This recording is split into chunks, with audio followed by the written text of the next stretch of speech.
کوتاه درباره سیاست ایمان و ظهور تک‌خدایی در ادیان ابراهیمی و همینطور سازوکار کنترل روایت‌ها در ادیان ابراهیمی خواهد. صحبتم رو از در واقع مسئله سیاست در ایمان آغاز می‌کنم، نسبت ایمان و سیاست، و بعد سعی می‌کنم یکی از باورهای عام رو درباره منشأ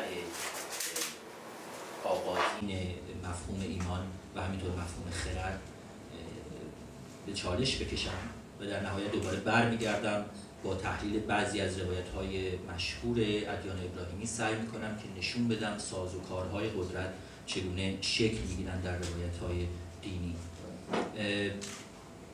موضوع ایمان به مسابقه ابزار کنترل رو در واقع میخوام از طریق یک پیشمتن روایی توضیح بدم. برای اون نیاز دارم که اول تعاریفم رو روشن کنم. از سیاست منظور من اینجا مجموعه‌ای از روابط قدرت، سازوکارها و تمهیداتی است که از طریق آن گروهی بر گروه دیگر حکمرانی میکنن یا گروه دیگر رو به هر شکلی کنترل میکنن یا تحت سلطه قرار میدن. از باور و ایمان شروع میکنم.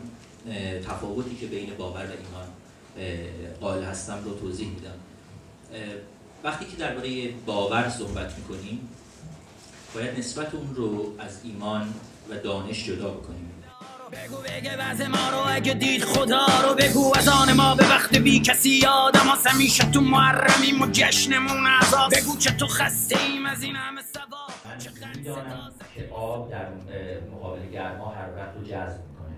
این دانشه، این باور نیست. وقتی که دوست من به من میگه که من دیر اومدم به خاطر اینکه ترافیک بود، من حرف او رو باور میکنم با اینکه ممکنه من ادله کافی برای این مسئله نداشته باشم. این معنای باور هست در بحثی که خواهم کرد. و ایمان چیست؟ در مقابل باور به مثابه خاص و اراده ما به پذیرفتن چیزی به رغم اینکه قابل اثبات نیست، ایمان اون لحظه است که ما این خاص رو به کل میپذیریم و با پذیرفتن این خاص همون خاص ها همون اراده رو هم روان کنیم. یعنی وقتی که به ایمان میرسیم به نوعی از یقین رسیدیم که از اون لحظه به بعد در واقع فرد مؤمن یا اون سوژه‌ای که ایمان رو در خود اظهار میکنه کسی است که نوعی مقاومت از خود در مقابل هر گونه تردیدی رو به نمایش میذاره. یعنی در واقع آماده است تا خودش رو در امتحان این قرار بده که هر گونه ادله یا هر چالشی در مقابل آن چیزی که به آن یقین داره امکان این رو نخواهد داشت یا توان این رو نخواهد داشت که باور و یقین اون رو خدشه‌دار کنه. از اینجاست که ایمان امری سیاسی در واقع وارد میشه به عرصه سیاست و تبدیل به یک امر سیاسی میشه. در واقع ایمان یه باور مطلقه و اگر بخوایم در مقایسهش بکنیم با مفهوم باور درجات داره. باور شکننده داریم، باور محکم داریم و بعد مفهوم اعتقاد رو داریم در انگلیسی به مثابه conviction با faith متفاوته. اما آنچه که من اینجا سعی خواهم کرد توضیح بدم این هست در واقع اون ایده‌ای که من اینجا سعی می‌کنم باز کنم این است که از نظر من ایمان امری اساساً مذهبی است یا اساساً قدسی است، با این تفاوت که ما تصور می‌کنیم که ایمان با ادیان ابراهیمی آغاز میشه که توضیح خواهم داد. اما اینجا سعی خواهم کرد که این باور رو به چالش بکشم. ما گمان می‌کنیم که مفهوم ایمان اولا با مفهوم تک‌خدایی در یک جای قرار می‌گیره. اگرچه میتونیم بگیم که ایمان سرآغاز ایمان و وارد شدن ایمان به عرصه گفتمان‌های اندیشه و گفتمان‌های نظری چه در حوزه فلسفه و چه در حوزه دین با ادیان ابراهیمی آغاز میشه. اما مسئله تک خدایی که به شکلی با ایمان یکی انگاشته میشه و در کنار اون یکی انگاشته شدنش به ادیان ابراهیمی نسبت داده میشه رو من اینجا به چالش می‌کشم.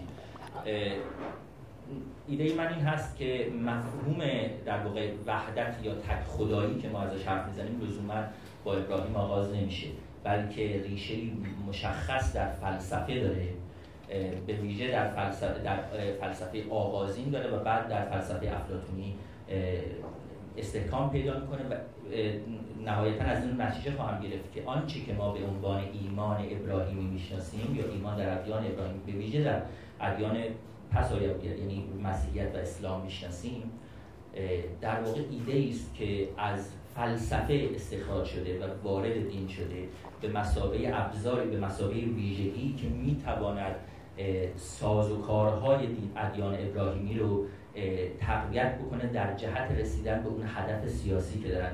نتیجه خواهم گرفت از پایان بحثم بعد از اینکه ادله‌مو ارائه دادم که ادیان ابراهیمی به ویژه مسیحیت و اسلام در ذات خود یک سازوکار و یک ساختار سیاسی هستند برای استیلا و تسلط و شکل دادن به نوعی تک‌روش زندگی و اون رو مقایسه خواهم کرد با مقایسه خواهم کرد در واقع با آغاز تمدن و چرا تمدن‌های آغازین به سرعت ادیان ابراهیمی رو جذب می‌کنند و از اونها به عنوان ابزار کنترل استفاده می‌کنند و چرا ادیان پیشا تمدنی در واقع این ویژگی رو ندارن. برای اینکه به بحث ایمان و در واقع جایگاه تک خدایی بپردازم باید برگردیم به آغازگاه فلسفه، یعنی به تالس.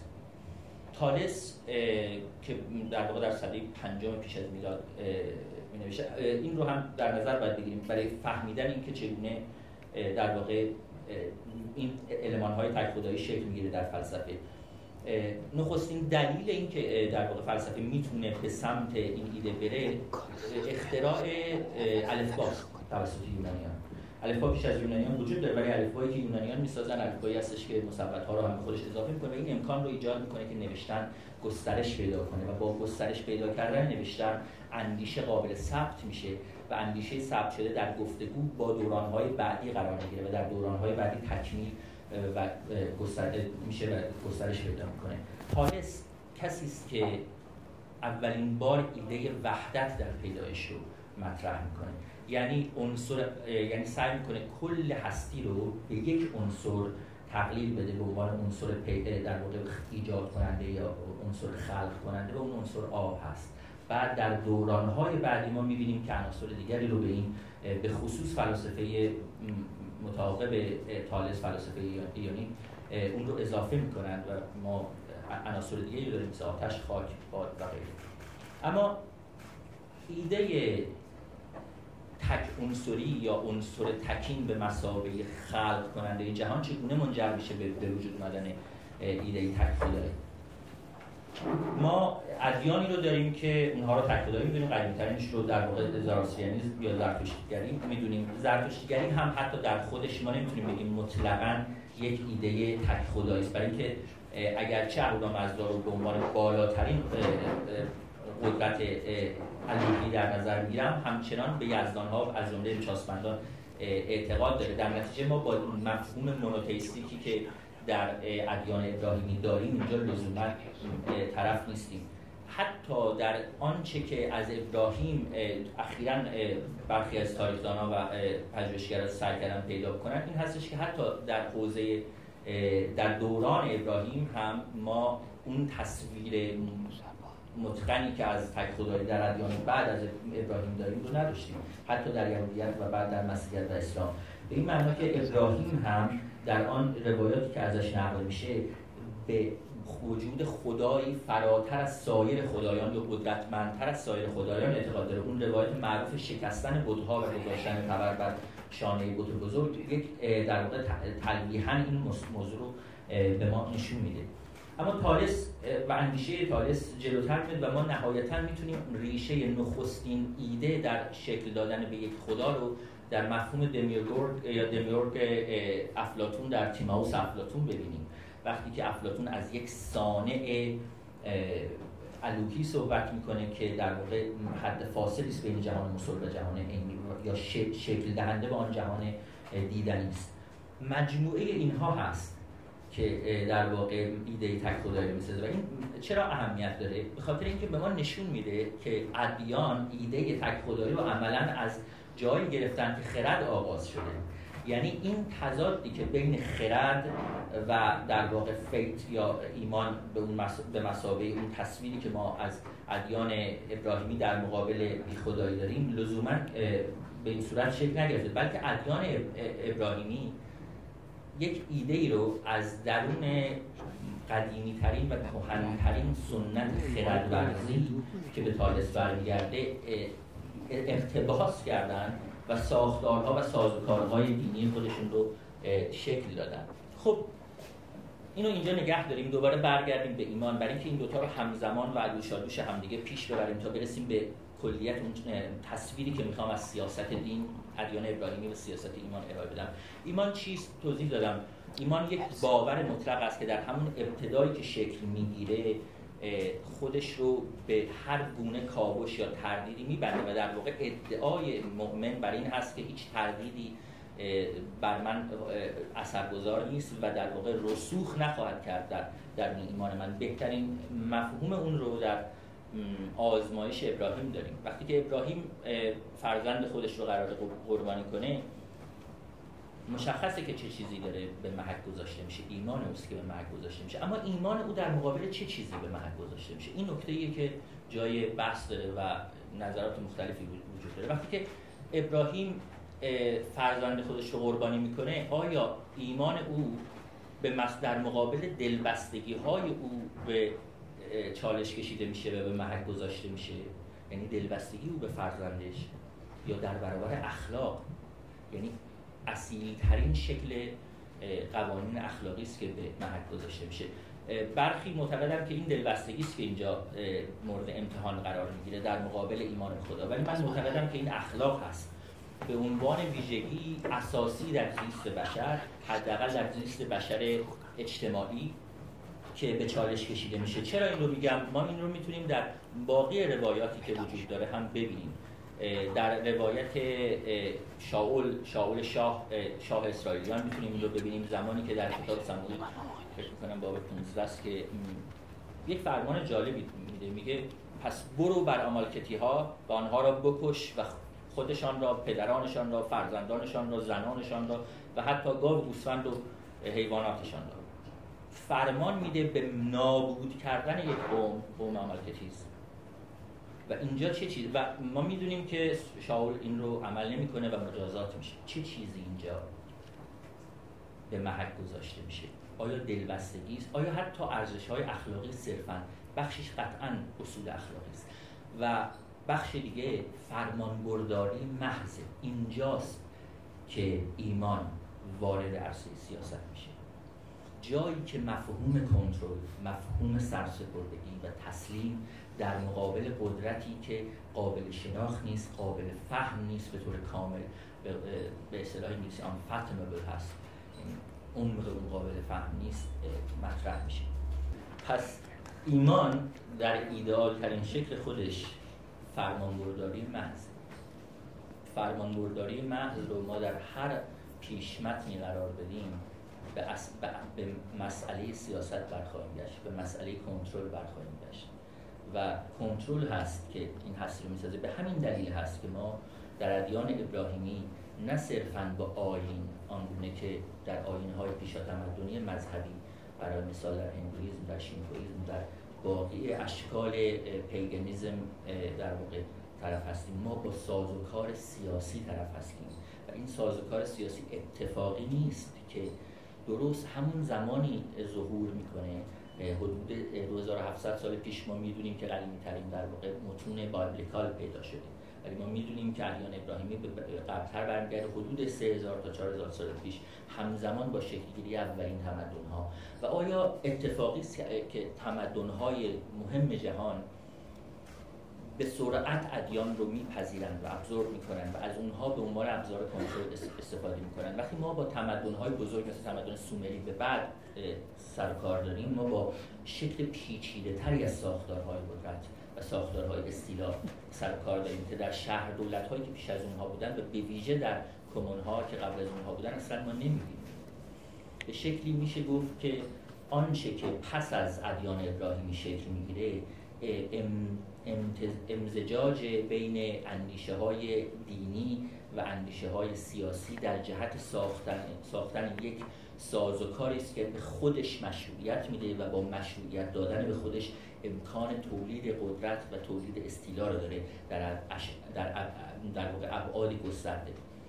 این رو اینجا نگه داریم. دوباره برگردیم به ویژگی‌های ایمان، برگردیم به اینکه چه جور ایمان داره خودش رو کم کم شکل میده. چون من همونطوری که گفتم معتقدم ایمان اساساً امری دینی یا مذهبی است. یعنی ما در همون بحثی که تالس داره هم اگرچه ایمان ریشه هایی در علم داره، در ریشه هایی در فلسفه داره، اما اون چه که ما به عنوان فیث به مثابه سازوکار یا به مثابه یک ساختار درون روابط اجتماعی یا یک ویژگی درون روابط اجتماعی میشناسیم، به نظر من امری است ذاتاً مذهبی، ذاتاً، یا اگه مذهبی نگم بخوام دقیق‌تر بگم ذاتاً قدسی است یا الوهی است. به خاطر اینکه چرا قدسی است؟ چون ایمان به محض اینکه شکل میگیره امکان تردید رو میبنده.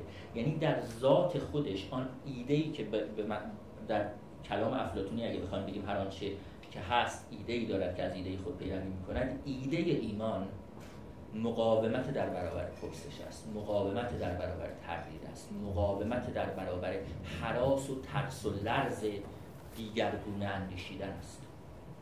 از این طریق چه چیزی به دست می‌آید؟ از طریق ایمان. از طریق ایمان پاسخی داده می‌شود به یکی از در واقع اون رنج‌های بشری که تنهایی است، که من حالا این بحث رو اینجا باز نمی‌کنم چون فرصتش نیست، ولی امیدوارم در بحث سه نفرمون فرصتی براش باشه. اما در نهایت وقتی که به مسئله روابط بین باور و ایمان میرسیم، ما می‌بینیم که باور درون اندیشه فلسفی شکل می‌گیره و مدام با عنصر تردید در ارتباطه. اما وقتی به ایمان میرسیم، ایمان خودش رو بلافاصله سرایت میده در همه ساختارها و اینجاست که ویژگی شکل میگیره که حالا من میخوام از طریق تفسیر بعضی روایت‌های خاص ابراهیمی، ادیان ابراهیمی بهش برسم. اون ویژگی تک روش زیسته. تا پیش از ادیان ابراهیمی ما عملاً نبرد مذهبی نداریم. نخستین نبرد مذهبی که رخ میده نبرد موسی و پیروانش با پیروان گوساله زرین هست. این نخستین در واقع متنی است که از یک نبرد مذهبی، یعنی نبردی که ذاتاً و مطلقاً و عاماً بر مبنای یک دلیل مذهبی شکل گرفته اشاره می‌کنه.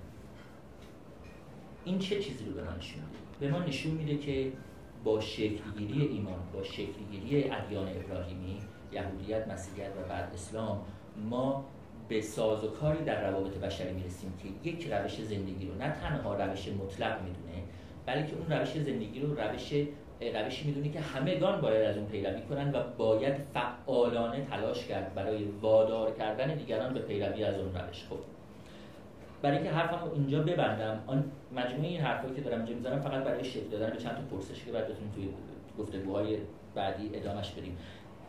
چه چیزی اتفاق میفته اینجا؟ ما پیش از تمدن روش‌های زندگی داریم. برای مثال در آمریکای جنوبی 18,000 قبیله مختلف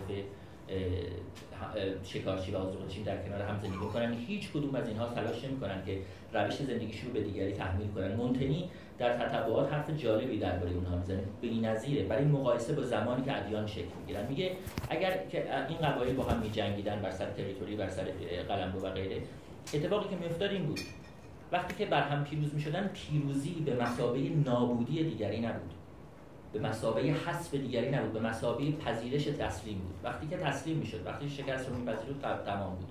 همدیگر رو غارت نمی‌کردن، نابود نمی‌کردن، برای اینکه نیازی به این نداشتن، نیازی به گرفتن چیزهای از دیگری نداشتن. با شکل‌گیری ادیان ابراهیمی و با شکل‌گیری مفهوم ایمان است که تک‌روش زندگی در کنار شکل‌گیری تمدن یکیانشین آغاز می‌کنه کار خودش رو برای بلعیدن همه روش‌های دیگر زندگی و شکل دادن به یک و تنها روش که روش یکجانشینی تمدنی است که ویرانگر و نابود کننده است. چنانکه می‌بینید موضوع بحث من نیست. روایتی رو که می‌خوام دربارش حرف بزنم رو واگذار می‌کنم به بخش گفتگوی سه نفره، ولی اون روایت پیدایش هست و سعی خواهم کرد که نشون بدم چگونه روایت پیدایش و روایت اخراج آدم از بهشت در واقع روایت قبایل آذوقه‌چین و شکارچی هست، از آنچه که می‌بینن در نخستین تمدن‌ها و بعد اون رو تبدیل می‌کنن به چیزی که ادیان ابراهیمی اون رو میبلعه و علیه اونها استفاده می‌کنه. ممنونم، امیدوارم که حوصله‌تون سر نشه.